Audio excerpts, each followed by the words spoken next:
وکړه خبرې ورسره وکړه بس الله دې وبخي او دغه بس د وجود ټول ډوکې دي تقریبا 10 کاله مخکې دا سیلاب راغلی او دا به بس په دې سیلاب کې راغلی نو سیلاب کې راغلی دی بس الله دې وبخي او الله دې وس څوکي کې پیدا کړي چې تمه د غشي که نه دا غټ غم دی چې جمده انسان ورک شي کوپړی ده دا یې کته جامنی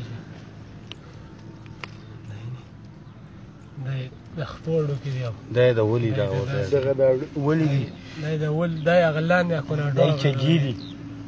دا د ولي غدي دا چجي دا د لاسو بس الله دې وبخي خدای پاکه په ډېر لوی سره به رحم فیصله هی دا یخته بوري لا شته یاره دا رښتې بوري ها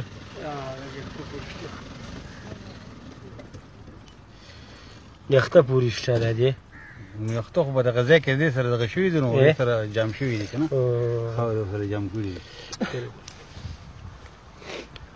یا بای بوجه راغله نو اوس کفن هم راوړي هغه هلک کفن راوړي ښه پورې ښکلی واړه واړه که دمن پکې شي نه نه به دا اوس شو واړه ملګرو کفن پروګرام ولا کړی دی کفن راوړي او بیا به جوادیره کې خف کو زموږ د یکو خوا د مقبره ده پای کې به چې کوم دی خف کو د جنازې پروګرام بولم کو د خیره سره زموږ ورور وایي دی مسلمان دی د هر علاقې چې سیلاب راغلو پر دې ټول علاقه باندې مخه باندې ټول علاقه یې والد نو چې د کم ځای نه به دې رب مخه کړي خو بهرحال مونږ خدا پر دې مسلمانانو چې دې جنازه به وکړو خیر والله پاک دې په خپل رحم وکړي الله دې وبخي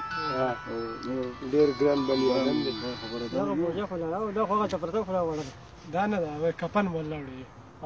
کفن ولا راغسته دی او سلال او دغه توتی خان را روان دی نه یې ډېر عمر ده